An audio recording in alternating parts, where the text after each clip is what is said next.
Hello and welcome back to study with MR. इस video के अंदर हम बेसिकली जो आपका 12th क्लास का पॉलिटिकल साइंस है ना, उसके अंदर जो आपका नया सिलेबस है उसके तहत जो कुछ नए नए टॉपिक्स भी ऐड हो गए हैं।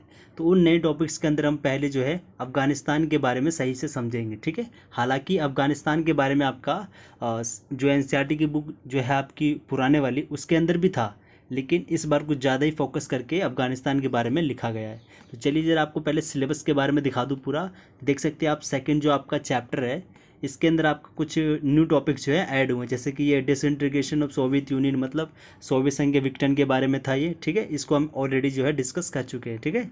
और ये यूनिपोलर वर्ल्ड, इसका मतलब कि एक ध्रुवीय जो विश्व है उसके बारे में भी हम ऑलरेडी डिस्कस कर चुके हैं। अब ये मिडल ईस्ट क्राइसिस के तहत जो है आपको अफगानिस्तान, गल्फ वॉर और democratic politics and democratisation CIS और अरब स्प्रिंग के बारे में आपको पढ़ना है, ठीक है। तो सबसे पहले मैं आपको अफ़गानिस्तान के बारे में ही बताऊंगा, उसके बाद में इससे हमारी जो नेक्स्ट वीडियो आएगी उसके अंदर गल्फ वॉर और CIS को एक साथ कंबाइन करके डिस्कस कराऊंगा। उसकी अगली जो वीडियो आएगी उसके अंदर हम अरब स्प्रिंग को लेकर के डिस्कस करेंगे, ठीक है। और बहुत ही अच्छे से बताऊँगा, बेसिक से लेकर के पूरा हाई तक, ठीक है। अब चलिए ज़रा स्टार्ट करते हैं। देखिए, अफ़गानिस्तान को समझने से पहले ज़रा मैं आपको एक चीज़ बता दूं कि अफ़गानिस्तान के बारे में आपका जो एनसीईआरटी है ना, जो ओल्ड एनसीईआरटी है अभी तक नई पब्लिश नहीं हुई है, तो उस ओल्ड एनसीईआरटी के अंदर आपका जो पेज नंबर 19 है, हिंदी मीडियम और इंग्लिश मीडियम दोनों में पेज नंबर 19 ही है। इसके अंदर जो है आपका अफ़गानिस्तान को लेकर के केवल 2 लाइनें, 2 से 3 लाइनें जो है लिखी हुई है। वो लाइनें क्या है, देखिए ये लिखा कि सोवियत संघ ने 1979 में अफ़गानिस्तान में हस्तक्षेप किया। इससे सोवियत संघ का व्यवस्था और भी कमज़ोर हो गया, ठीक है, या कमज़ोर हुई। तो इसी चीज़ को लेकर के इस बार का जो आपका नया सिलेबस है थोड़ा इलेबोरेट करके आपको बेसिकली पढ़ना है, मतलब ज़्यादा पढ़ना है आपको, ठीक है। तो इसी चक्कर में जो है यहाँ पर हम अफ़गानिस्तान को थोड़ा और भी अच्छे से पढ़ने की कोशिश करेंगे, ठीक है। अब चलिए ज़रा अफ़गानिस्तान के बारे में स्टार्ट कर देता हूँ मैं एक चीज़। देखिए, अफ़गानिस्तान को लेकर के बहुत से टॉपिक्स बनते हैं, ठीक है। जैसे कि ये सोवियत अफ़गान युद्ध, ये अलग से टॉपिक होता है जो कि 1979 से 89 तक चला था, और इसकी स्टोरी को आपको पढ़ना पड़ेगा, ठीक है। और ये इसी के बारे में जो आपका जो अभी दे रखा था 1979 के अंदर सोवियत संघ ने हस्तक्षेप किया था, तो वो आपका जो है इसी टॉपिक को पढ़ना है, और मैं इसी टॉपिक को भी पढ़ाऊँगा, ठीक है। क्योंकि ये तो जो है आपके एनसीईआरटी के अंदर मेंशन है ही नहीं, ठीक है, वरना मैं आपको ये भी पढ़ा देता।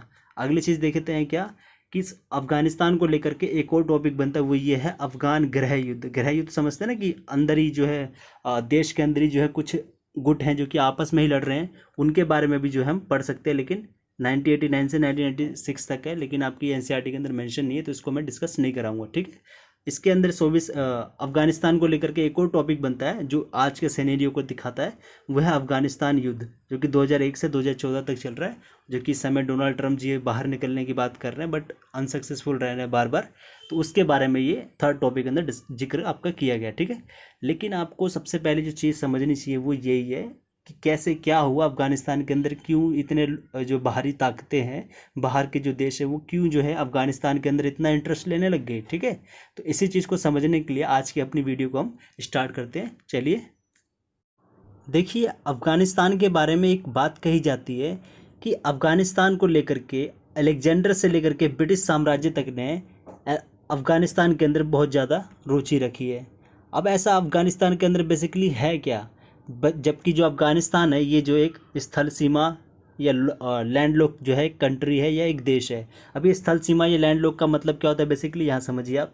लैंड लॉक या फिर स्थल सीमा का मतलब होता है जो कि चारों तरफ से भूभाग से जो है घिरा हो, उसके चारों तरफ में से किसी भी एक तरफ पर पानी का सोर्स ना हो, ठीक है। जैसे कि आप यहाँ पर अफ़गानिस्तान को देख सकते हैं कि ये जो है चारों तरफ से जो है भूभाग से जो है ज़मीन से जो है घिरा हुआ है, ठीक है। और इसके यहाँ पर आप देख सकते हैं ये हिंदू कुश पहाड़ियाँ हैं, ठीक है, यहाँ पर मतलब पहाड़ है ऐसे, और यहाँ पूरा ये रेगिस्तान वाला इलाका है, रेगिस्तान जैसा हमारा है ना, ये देखिए यहाँ पे भारत जैसा दिख रहा है रेगिस्तान, पूरा लाइट कलर में, ये रेगिस्तान ही होगा, और ये जो है इसका पहाड़ी इलाका। अब एक क्वेश्चन आता है कि ये जब पहाड़ी इलाका है, यहाँ पर ये रेगिस्तान ही है, तो मतलब क्या है कि कृषि भी जो है ज़्यादा यहाँ पर नहीं हो पाएगी। लेकिन यहाँ पर एक क्वेश्चन एक खड़ा हुआ है कि अलेक्जेंडर से लेकर के ब्रिटिश साम्राज्य तक जो है अफ़गानिस्तान को कैप्चर करने में, अफ़गानिस्तान को हासिल करने में इतना इंटरेस्ट क्यों दिखाते हैं। इसका एक ही सिंपल सा आंसर है, वो इसकी है ये लोकेशन, इसकी जो है ये ज्योग्राफी इसके लिए इम्पोर्टेंस है। वो कैसे इम्पोर्टेंट है इसकी ज्योग्राफी, ये देखिए आप। देखिए, यदि आपको साउथ, ये साउथ एशिया है, दक्षिणी एशिया। यदि आपको दक्षिणी एशिया से यूरोप जाना हो तो आपको जो है अफगानिस्तान से गुजर करके जाना होगा, ठीक है।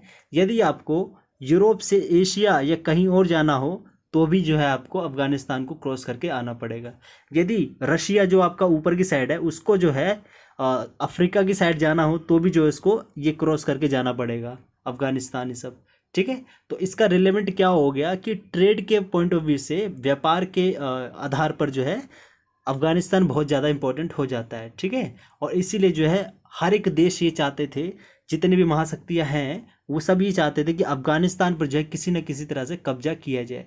जैसे कि पहले रूस गया था इसके ऊपर, रशिया जिसको हम यूएसएसआर बोलते हैं 1979 में, पहले जो है वो लोग गए थे अफगानिस्तान को कैप्चर करने के लिए, लेकिन वो जब विफल हो गए तो वो वापस चले गए क्योंकि वो जो है अच्छे से जीत नहीं पाए, ठीक है। और फिर जो है इस समय पर तालिबान और ये अलकायदा जैसे आए थे तो अलकायदा को तो ख़त्म कर दिया गया, लेकिन तालिबान का अभी भी दबदबा है। तो तालिबान से फाइट करने के लिए फिर यूएसए चला गया यहाँ पर।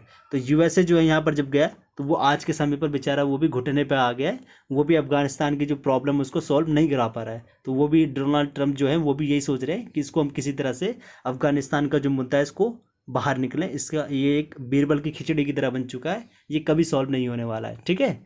तो अब एक चीज़ ज़रा देखिए अब आगे, इसलिए जो है अभी मैंने बताया ना कि बाहरी जो ताकतें हैं वो बार बार जो है इसको कैप्चर करने की कोशिश करती रहती है, किसको, अफगानिस्तान को। और इसीलिए जो है अफगानिस्तान का जो इतिहास है वो अस्थिर रहा है। अस्थिर रहने का मतलब कि वहाँ पर जो भी चीज़ें हैं वो सिस्टमेटिक वे में नहीं चल पाती है, ठीक है, क्योंकि हमेशा किसी न किसी बाहरी ताकत ने उस पर कब्जा करने की कोशिश की है। यही सबसे बड़ा रीज़न है जिसके वजह से अफ़गानिस्तान के अंदर अस्थिरता रहती है, ठीक है। अफ़गानिस्तान को लेकर के एक बात कही जाती है, बहुत ही इंटरेस्टिंग बात है। बेसिकली बाहरी जो मुल्क है, बाहरी जो देश है उनके लिए कही जाती है। वो बात ये है कि अफ़गानिस्तान पर आक्रमण करना बहुत आसान है, ठीक है। इस शब्दों पर गौर करिएगा कि आक्रमण करना अफ़गानिस्तान पर बहुत आसान है, लेकिन उसे जीतना मुश्किल है और उसे काबू में करना तो असंभव है पूरा, ठीक है। आप समझ पा रहे हैं मैं क्या कह रहा हूँ कि यदि आप अफगानिस्तान के ऊपर आक्रमण करते हैं जैसे कि रशिया ने किया था, यूएसएसआर ने किया था 1979 में, वो तो बहुत आसान था, लेकिन उसको जीतने में बहुत ही ज़्यादा मुश्किलों का सामना करना पड़ा और वो काबू तो कतई है कि कभी नहीं कर पाया। और आज से वो हार तो मानी गया और यूएसए भी जो है आज हार मान चुका है अफगानिस्तान को लेकर के। अब यहाँ पर एक क्वेश्चन अराइज होता है कि अफगानिस्तान के ऊपर जब आक्रमण करना इतना आसान है तो इसको जीतना और काबू करना इतना मुश्किल क्यों है? इसका भी एक आंसर यही है, भौगोलिक दृष्टिकोण से देखा जाए तो इसकी जो भौगोलिक चीज़ें हैं उसी की वजह से ऐसा है। क्यों? क्योंकि इसके यहाँ पर पहाड़ बहुत ज़्यादा हैं, ठीक है। पहाड़ी इलाका, रेगिस्तानी इलाका है, यहाँ पर कृषि तो हो नहीं पाती है, ठीक है। और जब पहाड़ी इलाका है, जब कभी भी मान लीजिए बाहरी जो ताकतें हैं वो जब जाते हैं अफगानिस्तान को कैप्चर करने के लिए, आक्रमण करने के लिए, कब्जे में लेने के लिए, तो उनको जो है वहाँ के स्थानीय जो निवासी लोग हैं उनसे फाइट करना पड़ता है, लड़ना पड़ता है। लेकिन वो लोग क्या करते हैं, वो लोग जो है पहाड़ों की जो गुफाएं होती है ना, वहाँ पर जो है वो छुप छुप करके गोरिल्ला जो होता है ना, गोरिल्ला वॉर जिसे हम छापामार युद्ध कहते हैं, वो टेक्निक जो है अपनाते हैं बाहरी देशों के खिलाफ। और गोरिल्ला वॉर के अंदर बाहरी जो शक्तियाँ हैं वो नहीं जीत पाती है, ठीक है। और इसीलिए जो वो अफगानिस्तान को हमेशा छोड़ने की बात भी करते हैं और आज के समय पर यूएसए भी कर रहा है, ठीक है। अब चलिए अगला रीज़न देख लेते हैं कि अफगानिस्तान को जीतना इतना मुश्किल क्यों है, उससे काबू करना इतना असंभव क्यों है। दूसरी चीज़ है वो उसकी, दूसरा कारण उसका यही है, उसकी वहाँ की जो जातीय समूह है वो जो है आपस में ही बहुत ज़्यादा लड़ते रहते हैं। अगर कोई भी मान लीजिए कोई भी व्यक्ति जाता है वहाँ पर, मान लीजिए कोई बाहरी जो देश है वो वहाँ पर काबू करना चाहता है, अफगानिस्तान को अपने अंडर में लेना चाहता है, तो वो एक जाति समूह से जब बात करता है तो एक जाति समूह तो मान लीजिए मान लेता है, लेकिन जो दूसरी जाति समूह वो नहीं मानता है, तो वो आपस में जो है लड़ाई करते रहते हैं। उनके बीच में जो शांति वार्ता है वो बाहरी देश नहीं बैठा पाता है, जिसके वजह से वो जो है एक काबू करने में असफल हो जाता है, ठीक है। अब चलिए आपका एक चीज़ दिखाता हूँ, ये रहा, जो कि अफगानिस्तान के अंदर जो जातीय समूह है ना उनके बारे में ये, ठीक है। अब वहाँ पर जरा जातीय समूह जरा देख लेते हैं कौन कौन से जातीय समूह वहाँ पर है। सबसे ज़्यादा जो जनसंख्या में जातीय समूह है वहाँ पर वो है पश्तून।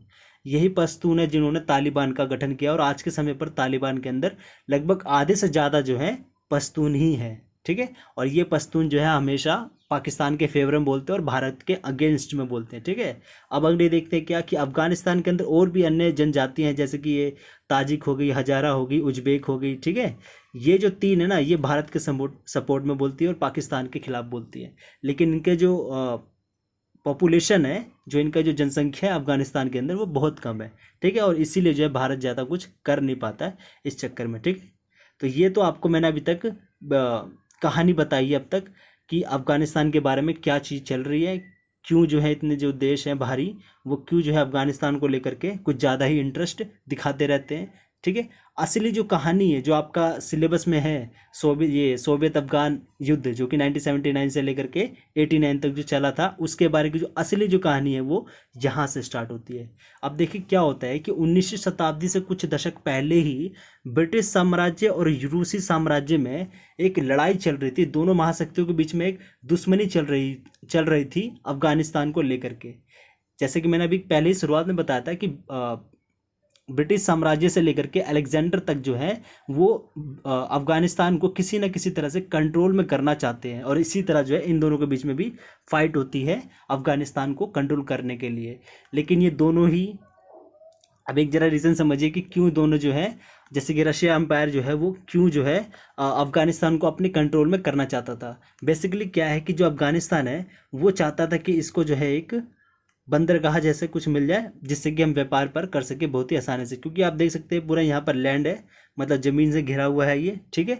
और ब्रिटिश साम्राज्य है, ब्रिटेन वाले, वो लोग नहीं चाहते थे कि जो रशिया है वो अफ़गानिस्तान को यहाँ से क्रॉस करके नीचे की साइड आए, ठीक है। इसी वजह से जो है इन दोनों महाशक्तियों के बीच में उस समय पर 19वीं शताब्दी से पहले जो है लड़ाई भी हुई थी, ठीक है। जैसे कि मैंने बता दिया 19वीं शताब्दी की बात है, ठीक है। जैसे कि ये लिखा भी मैंने यहाँ पर, रूस चाहता था कि दक्षिण तक आकर समुद्र तक अपना पहुँच ना बना सके, लेकिन ब्रिटेन नहीं चाहता था, इसलिए 2 से 3 बार जो लड़ाइयाँ भी हुई, ओके। और अंत में निर्णय लेते हुए इन दोनों ने एक निर्णय लिया कि एक संधि कर लेते, क्या फ़ायदा है इतना लड़ाई झगड़े में, एक हम उस क्षेत्र की लड़ाई कर रहे जो हमारे है ही नहीं, ठीक है। तो इन लोगों ने संधि कर ली, और इस संधि करने के बाद इन्होंने तय किया, एक निर्णय लिया कि इसकी सीमा जो है हम ये रखेंगे, बॉर्डर, मतलब इन लोगों ने आपस में डिसाइड कर लिया कि ये बॉर्डर है और इस बॉर्डर से आगे मैं नहीं जाऊंगा और इस बॉर्डर से आगे तुम मत आना, ठीक है। अब सुनिए एक चीज़ क्या होती है कि 1919 में जो है एक ट्रीटी होती है, एक संधि होती है, उस ट्रीटी का नाम था treaty with Britain and independence Afghanistan. इस ट्रीटी के तहत जो है अफगानिस्तान को आज़ादी मिल जाती है। इसको आज़ादी मिलने के बाद, ठीक है, अफगानिस्तान जो है अब आज़ाद हो गया, एक आज़ाद मुल्क हो गया, ठीक है। अब जैसे ही आज़ाद हो जाता है तो वहाँ पर एक राजा का जो है वर्चस्व आ जाता है। उस राजा का नाम था जाहिर शाह, ठीक है, याद रखना इस व्यक्ति का नाम। जाहिर शाह जो है एक राजा के रूप में आता है और अफगानिस्तान को अपने कंट्रोल में ले लेता है। अब बेसिकली अगर मैं कहूँ तो जाहिर खान एक अच्छा ही था, क्योंकि वो काफ़ी अच्छे काम कर भी रहा था अफगानिस्तान के डेवलपमेंट के लिए। जैसे कि देखिए यहाँ लिखा हुआ है कि इन्होंने जो है 1960 में अफगानिस्तान में आधुनिक सुधार किए। अब ये आधुनिक सुधार का मतलब क्या होता है कि चुनाव करवाना प्रॉपर सही ढंग से, लोगों के जो है उनके राजनीतिक अधिकार देना, महिलाओं को जो है शिक्षा देना, उनको बहुत ही ज़्यादा शिक्षा के अंदर बढ़ावा देना, ठीक है। ये सारी जो चीज़ें हैं सुधार जो है आधुनिक सुधार, ये जाहिर शाह के द्वारा किए जा रहे थे। लेकिन एक घटना ये घटी कि जाहिर शाह जो है ना वो ज़्यादा समय तक जो है टिक नहीं पाए। वो टिक इसलिए नहीं पाए क्योंकि इन्हीं के जो छोटे भाई थे, या कज़न बोल लीजिए आप, इनके जो चचेरे भाई थे दाऊद खान, इन्होंने जो है जाहिर खान को इनकी गद्दी से हटा दिया, ठीक है। जब इनकी गद्दी से इन दाऊद खान ने हटा दिया तो ये भी जो है इनको भी जो है बाद में हटा दिया जाता है 1973 के अंदर। इसको दाऊद खान को कौन हटाता है, इनको जो है इनका भी जो है एक तख्ता पलट कर दिया जाता है एक पार्टी के द्वारा। उस पार्टी का नाम था people's democratic party of Afghanistan, जिसकी शॉर्ट फॉर्म में बोला जाए तो PDPA, ठीक है। 1978 में जो है हटा दिया था। तो देखिए जरा क्या हो रहा है कि जैसे ही आज़ाद होता है अफगानिस्तान तो जाहिर शाह जो है वहाँ के राजा बन जाते हैं, और जैसे ही जाहिर शाह को दाऊद खान हटा देता है तो दाऊद खान को जो है ये पार्टी जो है हटा देती है दाऊद खान को, और अब ये जो पार्टी है एक अपनी सरकार बना लेती है, कहाँ पर, अफगानिस्तान के अंदर। अब चलिए जरा देखते हैं कि इस पार्टी ने ऐसा क्या किया जिसके वजह से वहाँ के जो लोग हैं वो भड़क गए, और उनके जब लोग भड़क गए तो उन लोगों को कंट्रोल में लाने के लिए जो है उन्होंने USSR को इनविटेशन दिया, एक उनको बुलावा भेजा। अब देखिए जरा क्या करा उन पार्टी वालों ने, जो PDPA है जो अफगानिस्तान की जो क्षेत्रीय पार्टी है वो बेसिकली एक समाजवादी पार्टी है, कम्युनिस्ट पार्टी है। उस पार्टी, पता है ना आपको कम्युनिस्ट का मतलब क्या होता है? बेसिकली सारी जो चीज़ें वो सरकार करेगी, सब कुछ करेगी, है ना। सारे कोई भी निजी काम धंधे जो है वहाँ पर नहीं होंगे। बेसिकली समाजवादी का यही मतलब होता है। ऑलरेडी मैं बता चुका हूँ ये सारी चीज़ें, ठीक है। अब देखिए क्या होता है कि जब ये पार्टी आती है ना सत्ता में, तो ये क्या करती है, आधुनिक जो सुधार जारी किए गए थे, जो आधुनिक सुधार इनके नेतृत्व में चल रहे थे, जाहिर शाह के नेतृत्व में, वो सारे के सारे जो आधुनिक सुधार है वो जारी रखे गए। प्लस में एक और चीज़ कर दी इन पीडीपीए पार्टी वालों ने, कि भूमि सुधार लेकर के आ गए। ये भूमि सुधार का मतलब क्या है कि जिन लोगों के पास जो भूमि है वो बहुत ज़्यादा अधिक मात्रा में है, उनसे वो भूमि छीन करके उन लोगों को देना जिनके पास भूमि बहुत ही कम है। मतलब कहें तो अमीर के हाथों से पैसे छीन करके गरीब के हाथों में बांटने की बात यहाँ पर पीडीपीए करती है, ठीक है।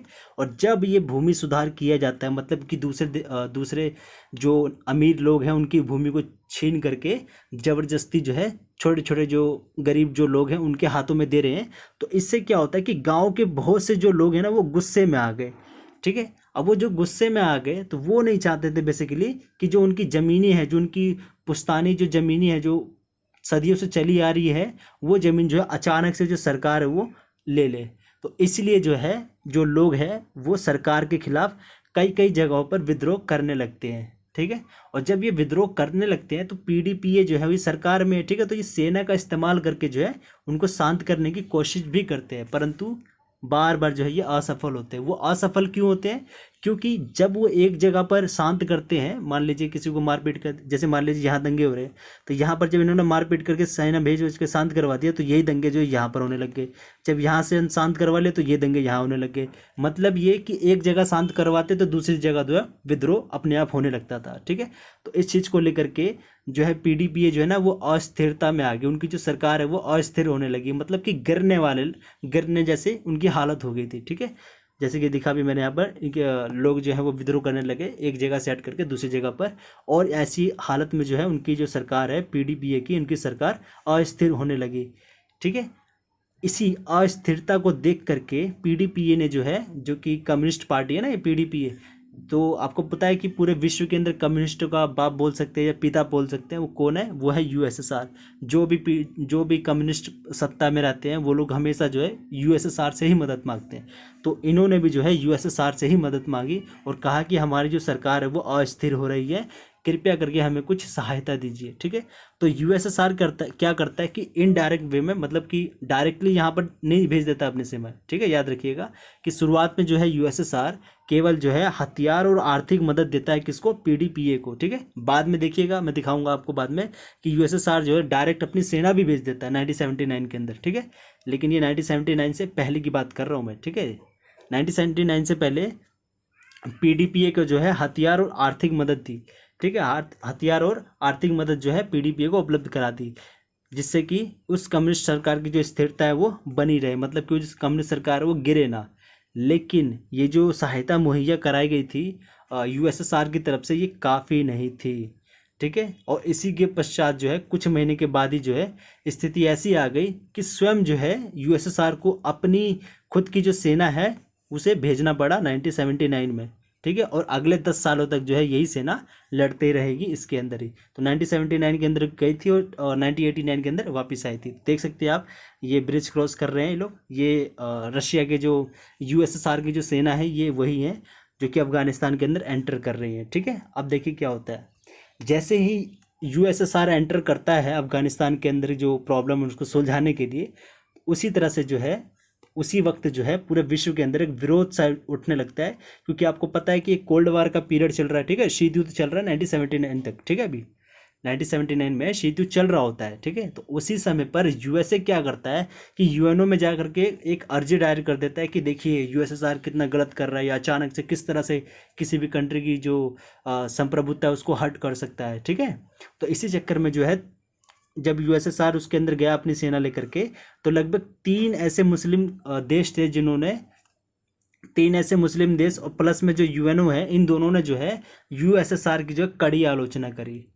इनकी आलोचना करने के बावजूद यूएनओ और मुस्लिम देशों ने यूएसएसआर की कड़ी आलोचना करने के बावजूद जो है यूएसएसआर ने जो है शहरों पर कब्जा कर लिया, उनके जो दूरसंचार है उसके ऊपर भी जो है कब्जा कर लिया। याद रखिएगा, मैंने केवल शहरों पर कहा है, अभी गाँव पर नहीं कहा है, ठीक है। गाँव का मतलब कि जहाँ पर वो पहाड़ी वहाड़ी इलाके हैं ना, जहाँ पर उन्होंने गुफा बना करके छापामार युद्ध करते हैं, उन इलाकों में यूएसएसआर भी नहीं पहुंच पा रहा था उस समय पर, ठीक है। लेकिन शहरों पर कब्जा बड़े आसान से, या दूरसंचार जो भी है इनके ऊपर जो है यूएसएसआर ने वहां पर जाते के साथ ही कब्जे में कर लिया, ठीक है। अब इससे क्या हुआ कि वहाँ की, जैसे कि मैंने बताया ना, वहाँ पर पश्तून है, आखिर हैं, जितने भी जनजातीय समूह हैं, वो लोग सारे के सारे भड़क उठे। वो भड़क इसीलिए उठे थे क्योंकि उनका मानना था कि एक, जैसे कि यहाँ लिखा हुआ मैंने, उनकी जो जातीय समूह भड़क उठे, उनका यही मानना था कि एक ऐसा राष्ट्र जिसका खुद का कोई धर्म नहीं है, ठीक है, एक ऐसा राष्ट्र जिसका खुद का कोई धर्म नहीं है, वो कैसे जो है हमारे ऊपर राज कर सकता है, ठीक है। एक ऐसा राष्ट्र जिसका खुद का कोई एक धर्म नहीं है, कोई रिलीजन है ही नहीं, वो कैसे जो है हमारे राष्ट्र के ऊपर जो हमारे राष्ट्र के ऊपर जो है रूल कर सकता है, मतलब, ठीक है, हमारे राष्ट्र के ऊपर रूल कर सकता है। अभी रूल की हिंदी मुझे याद नहीं आ रही है, ठीक है, शासन कर सकता है, ठीक है। तो फिर जो है इन जितने भी जातीय समूह थे ना, जो आपस में ही लड़ते रहते थे, उन्होंने एक फैसला किया कि हम जो है जिहाद के नाम पर, जिहाद का मतलब क्या होता है कि धर्म को आधार बनाकर लड़ाई करना, ठीक है, धर्म को आधार बना करके लड़ाई करना, ठीक है। तो जितने भी जातीय समूह थे अफगानिस्तान के अंदर, पश्तून हो गए, सारे हो गए, जो भी थे, ये सारे के सारे एक योजना बनाते कि हम सारे इकट्ठे हो जाते और जिहाद के नाम पर जो है, जो यूएसएसआर की जो सेना आ रखी है ना हमारे देश के अंदर, अफगानिस्तान के अंदर, उसके अंदर जो है हम बेसिकली उनसे जो है लड़ाई करेंगे, ठीक है।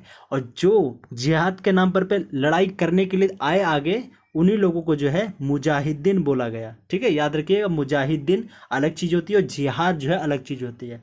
जिहाद का मतलब होता है कि धर्म के नाम पर जो है लड़ाई करना, और मुजाहिदीन होते हैं कि जो व्यक्ति धर्म के नाम पर लड़ाई कर रहा है उसकी बात की जा रही है, मुजाहिदीन उनको कहा जाता है, ठीक है। जब ये चीज़ें चल रही थी, मुजाहिदीन जो लोग हैं कह रहे थे कि हम धर्म के नाम पर जो है लड़ाई करने स्टार्ट करेंगे। अब इसी चीज़ को जो है Pakistan, Saudi Arabia, Turkey, China और यूएसए ने जो है बहुत ज़्यादा सपोर्ट दिया, ठीक है। अब आपको पता ही चल गया होगा कि पाकिस्तान, सऊदी अरेबिया या फिर यूएसए जो है ये सपोर्ट क्यों कर रहे हैं।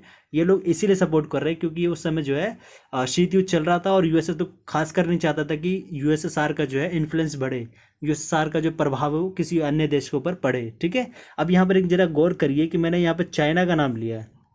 यहाँ पर चाइना भी जो है यूएसएसआर के खिलाफ जो है वो सपोर्ट कर रहा है इन मुजाहिदीनों को। वो क्यों कर रहा है? क्योंकि याद करिए, मैंने बताया था आपको कि 1969 के अंदर यूएसएसआर और चाइना के बीच में एक भूभाग को लेकर के छोटी सी लड़ाई हो गई थी, जिसके वजह से दोनों के जो संबंध है वो थोड़े हर्ट हो गए थे, ठीक है। याद रखिएगा, मैंने बताया था ये चीज़।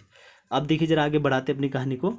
जैसे ये लोग सपोर्ट करते हैं, ये लोग जो क्या करते हैं, फिर मुजाहिदीनों को जो है हथियार और पैसा जो है उपलब्ध कराना स्टार्ट कर देते हैं। और ये मुजाहिदीन भी जो है बेसिकली गांव के अंदर जाकर के बसते थे।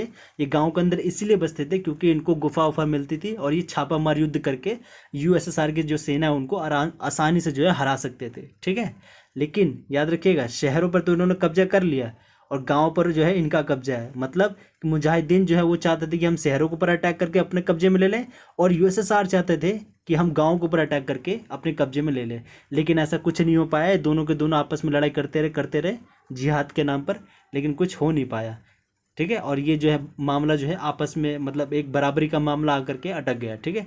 जरिए जरा एक चीज़ और बता दूं जरा आपको मैं, जब पूरी दुनिया से सऊदी अरेबिया हो गया, पाकिस्तान हो गया, इन सभी जगहों से जो है जिहाद के नाम पर लड़ाई करने के लिए अफगानिस्तान के अंदर लोग जा रहे थे, तो उन्हीं में से जो है एक सऊदी अरेबिया का, ठीक है जी, ये सॉरी एरिया लिख दिया मैंने, अरेबिया है। सऊदी अरेबिया से एक सबसे अमीर खानदान का एक लड़का भी चला गया था। उस लड़के का नाम था ओसामा। अब ओसामा को तो शायद ही ऐसा कोई बच्चा हो जो ना जानता हो। ओसामा बिन लादेन इसको माना जाता है, मतलब बोला जाता है। काफ़ी खूंखार आतंकवादी था ये, ठीक है, सभी जानते होंगे मेरे ख्याल से तो, ठीक है।